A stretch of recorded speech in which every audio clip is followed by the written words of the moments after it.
gente começa hoje com os artefatos de imagem na ressonância. Assim como qualquer outro exame de imagem, então, sempre vai ter fatores que vão prejudicar a nossa imagem, tá? Aqui o que a gente tem? Tem uma listinha dos artefatos na ressonância, que vai ser o de movimento do paciente, o de fluxo sanguíneo, tá? Então, na ressonância, esse fluxo sanguíneo, ele dá muito artefato, porque a ressonância é um exame bem sensível. Artefatos metálicos vão provocar bastante artefato no exame, tá? Então, vai ficar umas listras, uma imagem bem borrada. Tem o artefato, esse alizinho, que o que é? É referente ao FOV, tá? Se eu colocar um FOV na minha imagem e esse FOV tocar em qualquer parte da estrutura, ele vai sair com a imagem dobrada. Então, a gente não pode deixar um FOV muito curto, pequeno, bem estreito, que fique tocando se for uma ressonância de crânio, eu não posso deixar esse FOV tocar em nenhuma parte da estrutura do crânio. Se ele tocar, ele vai sair com a imagem dobrada, tá? Esse aqui é um que acontece seguidamente, o Alizinc. Temos o artefato de desvio e deslocamento químico, artefato de fuga da radiofrequência, cross-take, ruído eletrônico. A gente vai ver aqui um por um, mais fácil, e mostrando a imagem, né? Artefato de movimento, então, o nosso exame vai aparecer nessa situação aqui, tá? Aqui é artefato no abdômen, movimentos peristálticos, respiração do paciente, e aqui o paciente moveu a cabeça, tá? Então, artefatos de movimento pode ser a respiração, a parte cardíaca, o fluxo sanguíneo, peristaltismo do intestino e a deglutição, no momento que ele engole a saliva, tá? Então, tudo isso é de movimento. A correção para esses artefatos, a gente tem o gate de respiração, tá? Que é aquele que a gente põe em volta do tórax do paciente, e o cardíaco, que aí a gente consegue tentar controlar, tá? Saber como que esse paciente está movimentando.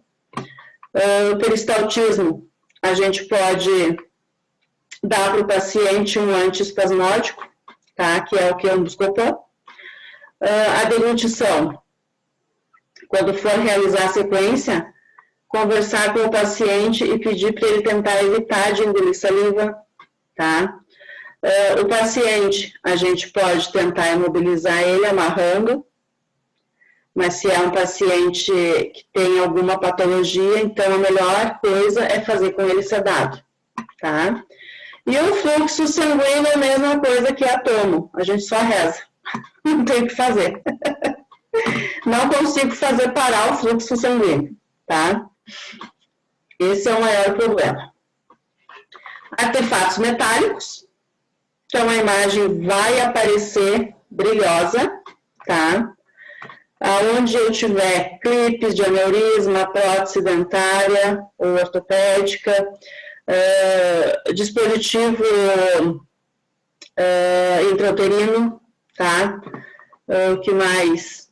Qualquer parte assim que eu tenha alguma parte metálica, aparelho dentário, o que for, ele vai dar artefato na imagem.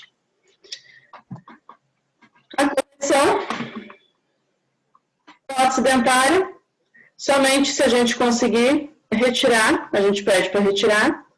A prótese ortopédica não tem como, tá? A gente vai tentar fazer a correção utilizando um STIR ou um T2 com FET7, tá? Mas geralmente ainda fica alguma coisa. Clipes, não há correção, não existe como tirar do paciente, tá? E o DVP, que é a derivação ventrículo-peritoneal, também não há correção. Porém, pode-se continuar o exame normalmente, tá? O que não tem como tirar, a gente não tem o que fazer. Como o aparelho dentário. A gente não vai pedir para o paciente ir lá no dentista retirar o aparelho e voltar a fazer o exame e depois colocar de novo. Não tem nem cabimento, né? E outra que o paciente não vai fazer isso porque vai ter gastos. Então, a gente tem que realizar como dá. Aqui é aquele artefato produzido, então, quando o FOV selecionado é menor que a estrutura, tá? A imagem vai aparecer com dobramento. A correção, utilizar um FOV maior, adequado, e que ele não toque, aqui ó, isso aqui que eu digo. O FOV foi pequeno, ele tocou na ponta do nariz, tá? E na parte do osso occipital. Então, quando eu vou realizar a minha imagem, ele vai fazer como se fosse uma sequência.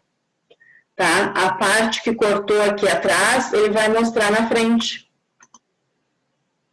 Vai ficar um exame dobrado. Tá? Então, esse também é um artefato que acontece seguidamente. Sempre deixar aquela nossa bordinha de segurança em volta da estrutura, tá? Para não ocorrer esse tipo de artefato. Porque esse artefato aqui é o técnico, tá? É o técnico que não soube realizar o exame. Não é problema no aparelho. Artefato de desvio e deslocamento químico é causado pelos diferentes ambientes químicos, tá? As ligações da gordura e da água. Este artefato causa uma margem escura de interface entre os lipídios e a água. Ele ocorre unicamente ao longo do eixo codificador de frequência. Aqui, ó, ele vai ficar uma linha escura entre a gordura e o líquor, tá? Que é uma da região cervical. Não aparece muito bem a imagem, ficou bem esquisita. Mas aqui é a parte da gordura e aqui é onde passa a medula, tá? O líquor.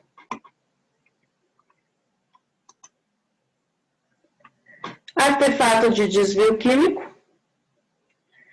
O hidrogênio, então, ele processa em 42,58 MHz, tá? No campo magnético. Essa é a equação.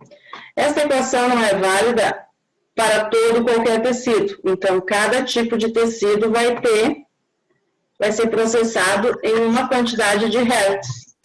Se eu colocar errado, vai dar artefato na minha imagem, tá? Por isso que eu não posso alterar os protocolos, que eles já vêm certo, a não ser que tu saiba o que tu está fazendo. Aí tu consegue dar uma mudada, mas senão não tem de alterar protocolos. Eu só vou conseguir artefato de imagem. Artefato de fuga da radiofrequência. Então, esse artefato é causado devido à saída da radiofrequência de dentro da sala. Deixou a porta não ficou bem vedada, ficou meio aberta, ou os fingers, que são aqueles encaixes. Ai, que bom conseguir entrar, Fernanda. Que são os encaixes na porta, tá? Os fingers. Tem que cuidar ver se eles não estão com algum defeito, porque ali pode dar a fuga da radiofrequência. Sempre a gente tenta, quando tiver que fazer o check-in lá na sala, não esquecer de conferir os fingers na porta. O crosstalk então, ocorre quando utilizamos o gap, tá? Que é o espaçamento, a gente não coloca nada de espaçamento, coloca 0 entre um corte e o outro, tá? Então, ele não vai ter uma distância de cada corte. Então, vai ocorrer esse artefato, tá? Ele fica a imagem escura, tá? Em alguma parte do exame, ó. Aqui ficou escuro e aqui ficou escuro, tá? Então, sempre a gente coloca um espaçamento entre os cortes. O artefato de fluxo sanguíneo é o que a gente não tem o que fazer, tá? Porque a gente não consegue fazer parar o fluxo sanguíneo. E se fizer, o paciente já era, né? Então, não tem o que fazer. É só rezar mesmo para que dê certo o exame. Ó, artefato, isso aqui é fluxo sanguíneo, ó, tá? Vai aparecer nesse jeito o nosso exame, com listras de movimento. O ruído eletrônico, tá? Ele vai aparecer granulado, porque a causa é a intensidade, então, do nosso campo, que não está adequado àquele exame, tá? Aí a gente vai precisar aumentar o NEX em cada corte, que aí eu consigo resolver esse artefato. Artefatos de... Oi.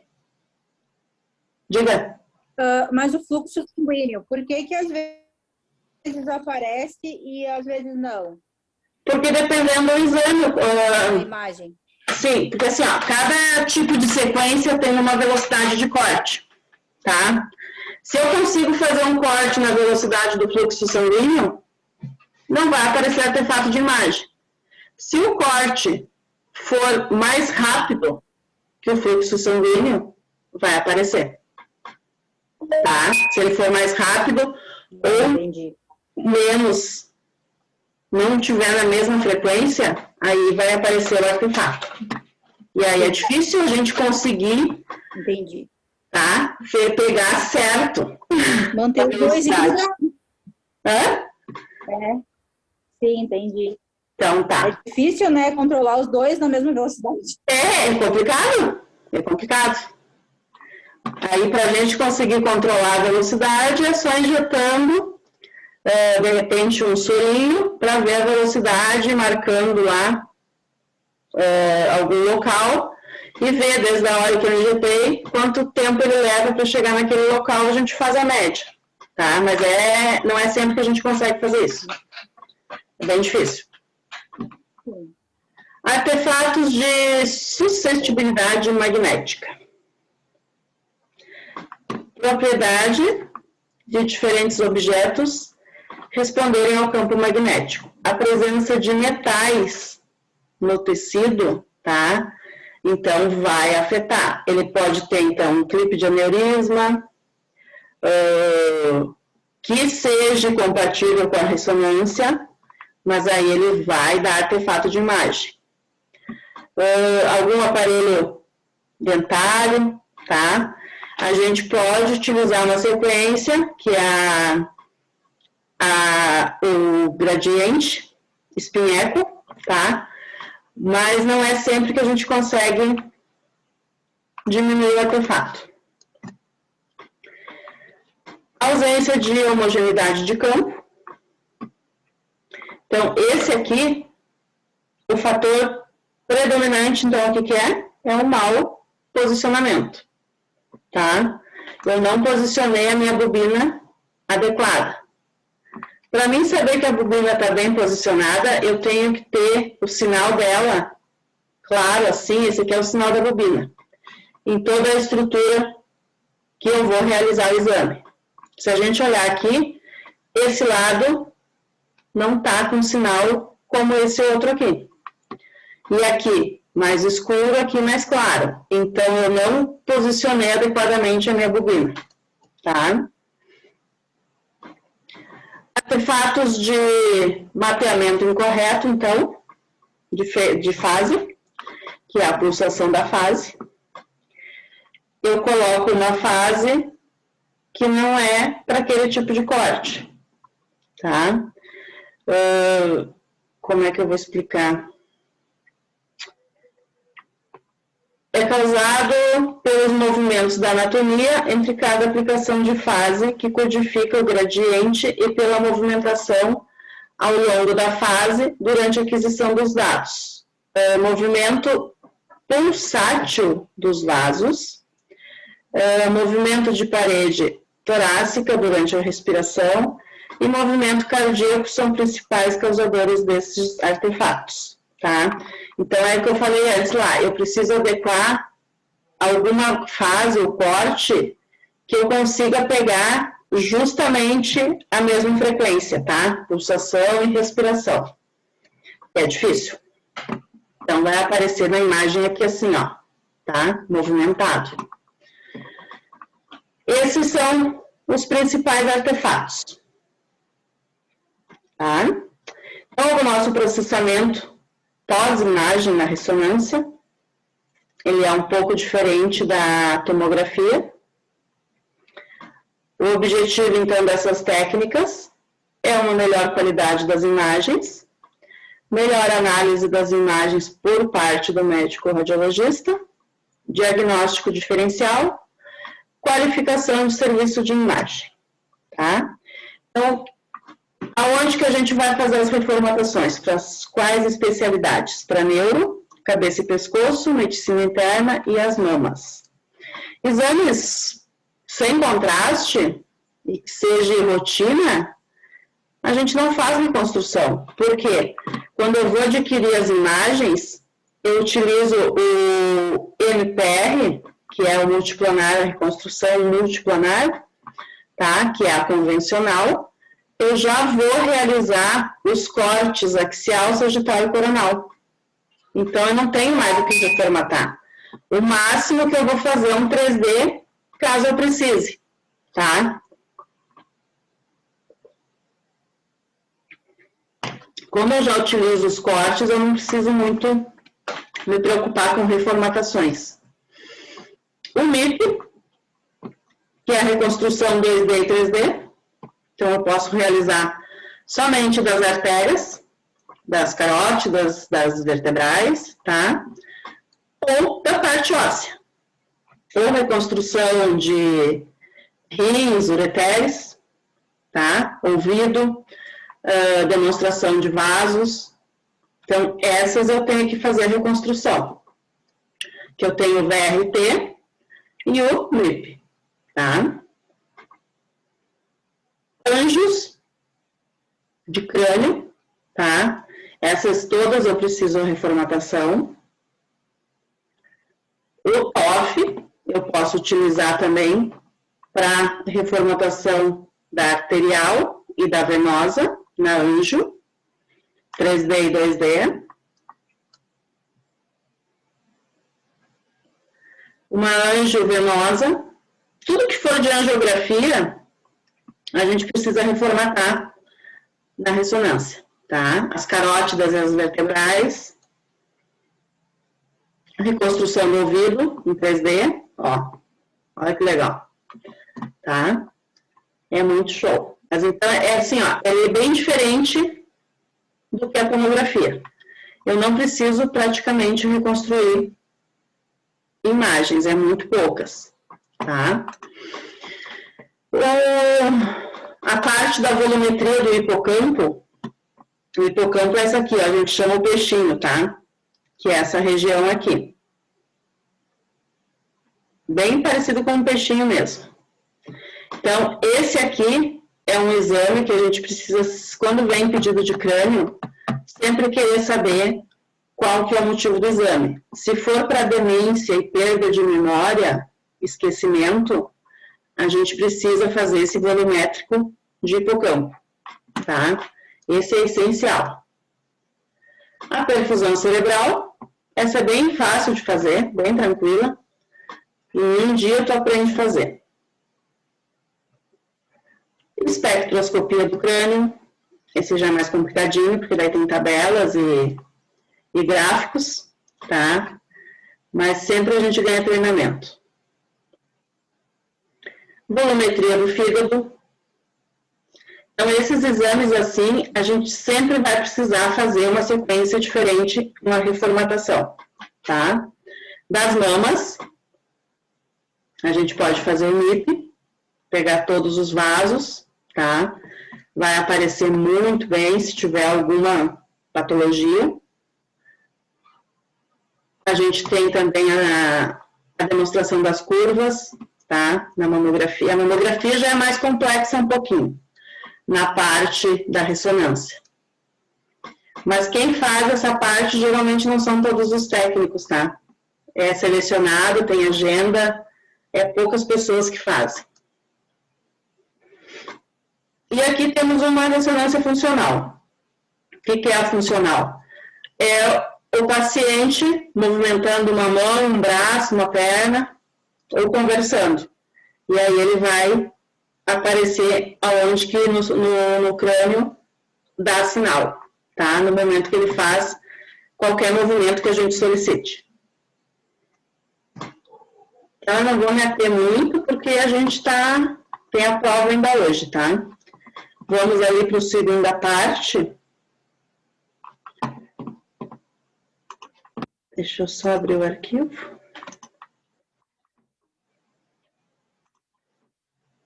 Que ainda tenho que mostrar umas outras coisas interessantes antes da prova.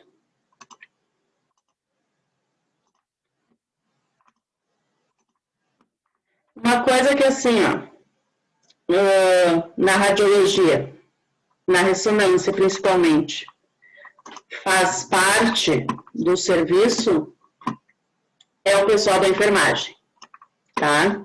Então, na ressonância, sempre vamos ter técnicos de enfermagem trabalhando. Técnico de enfermagem e enfermeira. Os técnicos de enfermagem, se são treinados, eles podem passar o paciente para a sala e fazer o posicionamento, a punção, é tudo com eles, tá? Mas eles precisam receber o treinamento e principalmente a anamnese, é eles que fazem. Do que pode e o que não pode entrar dentro da sala, tá? Então, aqui a gente tem um exemplo de uma ficha que é feita, a anamnese, o pessoal da enfermagem que faz, lá para nós pelo menos, tá? Vai ser perguntado se tem cirurgia, se tem prótese, se tem clipe, aneurisma, se tem DIU, qualquer coisa, tá? Então, é feito um questionamento bem severo mesmo, para não entrar com nada dentro da sala. É pedido para ele tirar toda a roupa, incluindo sutiã e calcinha, se tiver detalhe de metal, tá? Não pode ficar. E é dado uma roupa do serviço para eles vestirem. Aqui o exemplo da anamnese, então, motivo do exame. Sente dor, aonde que sente, há quanto tempo, se já realizou algum tipo de imagem, raio-x, tomografia, ressonância, quanto tempo, se tem alguma cirurgia no local onde vai realizar o exame, há quanto tempo faz, se já fez alguma biópsia, tá? Se já teve câncer, se já fez quimioterapia, radioterapia, medicações que utiliza, se está grávida, se tem exames anteriores e se deixou os exames anteriores, caso tenha, tá? Então, a gente tem que questionar tudo. A preparação do paciente, caso tenha punção para injeção de contraste, é a enfermagem que faz. Então, essa aqui é a melhor região para fazer a punção, não na dobra do cotovelo, mas no meio do antebraço, tá? E de preferência utilizar o gelco e não o scalp. O que mais que é interessante? Acesso central, tá? É muito perigoso para utilizar o contraste, principalmente na injetora, porque pode romper o vaso, tá? Então, de preferência, tentar um outro acesso para injeção do contraste. Não utilizar o acesso central. Isso aqui já é paciente internado, paciente que está em algum tratamento. Então, se a gente danifica esse acesso central, é só o médico para conseguir fazer outro, tá? O uso das bombas injetoras. No serviço, então, de ressonância, é muito comum, porque não ficam injetando a mão, é somente com a bomba injetora.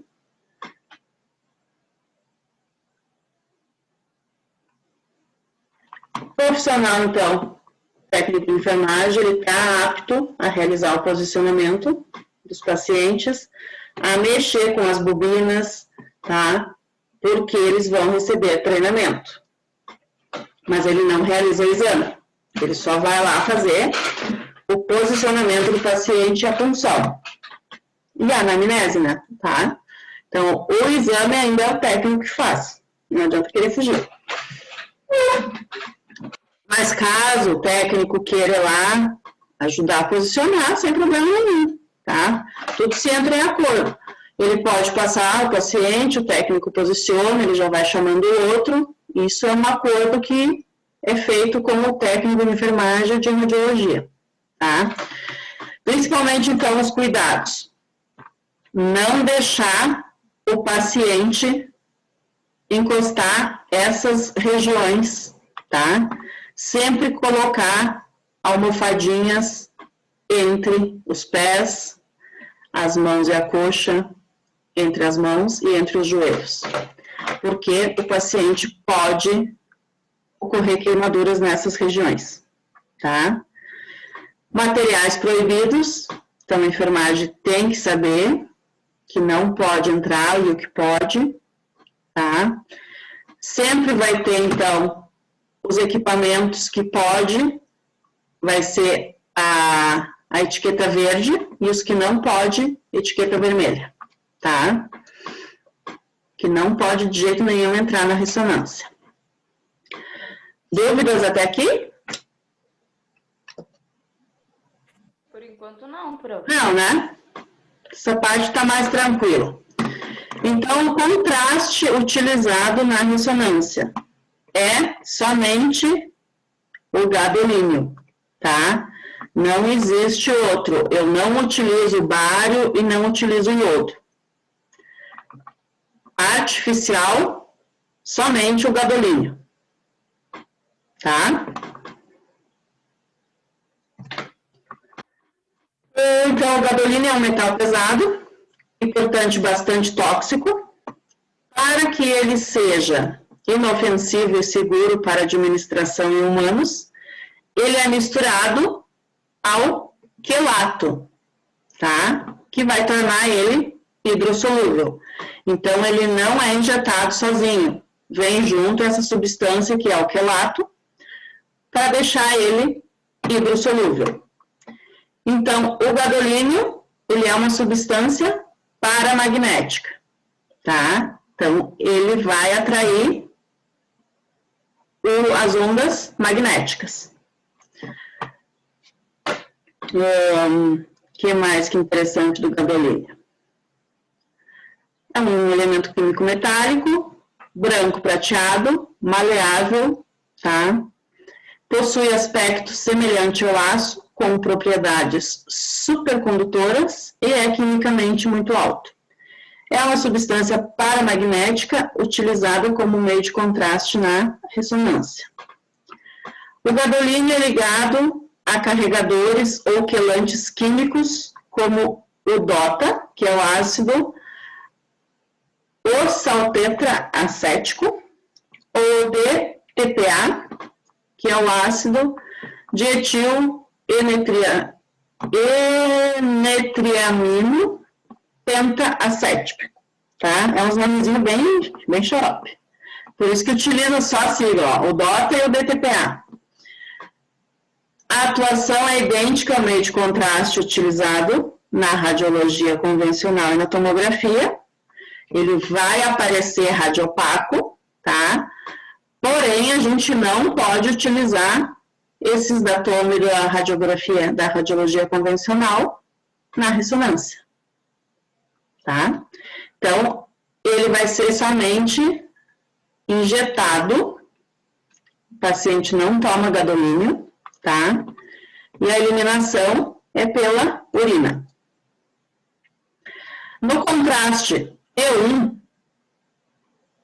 ele vai provocar o encurtamento do tempo de relaxamento da longitudinal e vai intensificar o sinal dos tecidos. Então, o gadolínio vai aparecer hiperintenso. No contraste T2, ele vai aparecer hipointenso. Então, aqui temos o gadolínio e o quelante, tá? Que são os dois vidrinhos, que aí a gente faz a mistura. As indicações, então, são para tumores, metástases, processos inflamatórios e algum outro na parte articular, aonde eu preciso visualizar infecções, tá? Então, aqui a gente tem as sequências, T1, T2, e aqui é uma reformatação de crânio. Aqui está a lesão, ó. Tá? Então, a gente visualiza em todos. A via de administração, somente intravenosa. A dose padrão, então, é somente 0,2 ml por peso corporal. Eu não coloco mais que isso. A via de eliminação renal vai ter efeitos colaterais, náuseas, vômitos, hipotensão, distúrbios gastrointestinais, tá? Mas não é sempre. É contraindicado para gravidez, lactação e pacientes alérgicos ao gadolínio. Mães amamentando também é contraindicado, tá? Então, um exemplo. Paciente com peso de 80 quilos. Eu vou calcular 80 quilos vezes 0,2. Eu vou injetar 16 ml no paciente. Eu não posso ultrapassar 20 ml. É o máximo de gadolínio que eu vou injetar no paciente, tá? E na ressonância a gente tem uma vantagem. Caso eu injete o contraste, vou realizar a minha sequência, tá? Paciente moveu. Eu preciso repetir. Eu consigo repetir sem injetar mais contraste, porque o contraste vai continuar um tempo na circulação. Já na tomografia, se eu injetei o contraste e eu perdi a sequência, eu vou ter que agendar outro dia para realizar, tá? Porque eu não consigo mais pegar aquela sequência bem na fase arterial, principalmente. Se eu perdi a fase arterial, eu não tenho mais como fazer o exame, tá? E na ressonância eu consigo. Por isso que a ressonância é um exame mais demorado, tá? Aqui o local de acesso, tá? Sempre preferência, nunca na dobra do cotovelo, sempre abaixo. Vantagens, então, do gadolínio contra o contraste iodado. Menor toxicidade e menos efeitos colaterais.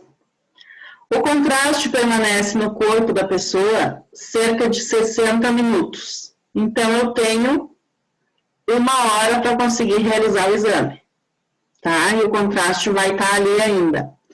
O que oferece um bom tempo para a realização do exame, que vai durar em torno de 40 a 50 minutos, tá? É contraindicado para pacientes com insuficiência renal, uma vez, então, que esse contraste é eliminado pela urina. Se o paciente for renal, poderá causar fibrose nefrogênica sistêmica, tá? Então, a gente tem que sempre saber. Professora, mas e quando é para ver especificamente na questão renal ali? Daí tem os médicos que vão ter que assinar, né? Se responsabilizando. A gente só faz o exame. Vem autorizado por alguém, tá? Reações adversas, então, temos algumas. Costumam ser toleradas pela maioria dos pacientes, tá? Com relação ao meio de contraste iodado, a frequência é consideravelmente muito baixa. Então, é muitos poucos casos que dá reações.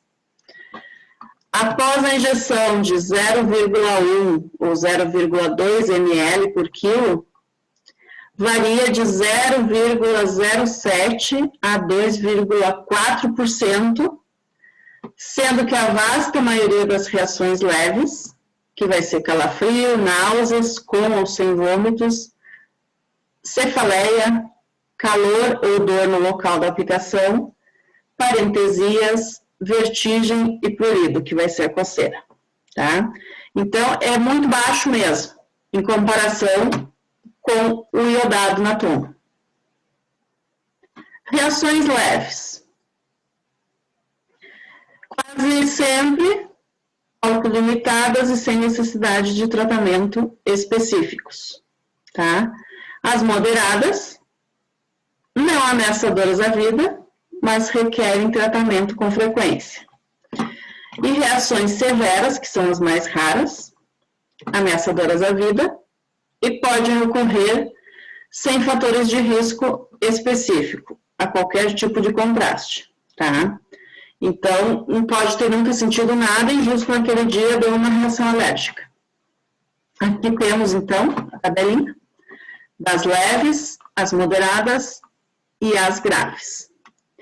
A grave, a principal de todas, sempre é o edema de glote, tá? Edema agudo de pulmão. Parar de respirar. Então, isso é o principal que a gente cuida muito. O restante é as normais, como na tomo, tá? Vai ser dor de cabeça, tremores, edema, tosse, calor, sensação de calor, vômito, náusea, tá? Aqui é a fibrose sistema nefrogênica, então eu deixei para vocês saberem o que é. Então, é uma condição que ocorre apenas em pacientes com disfunção renal. Além das lesões cutâneas, vai causar lesões cutâneas, tá? Ela inclui fibrose do músculo esquelético, articulações, fígado, pulmão e coração. E pode ser fatal, tá? Então, isso a gente tem que cuidar bastante. Lipotimia, então, que é a perda mais ou menos completa da consciência, é acompanhada de palidez, suores frios, vertigens, zumbidos nos ouvidos,